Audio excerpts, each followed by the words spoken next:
Bunda perhatikan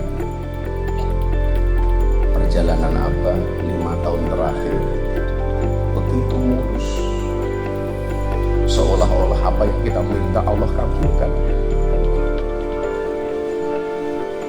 Satu hal yang baru niat di dalam hati Allah kasih. Semuanya dibuat gampang oleh Allah.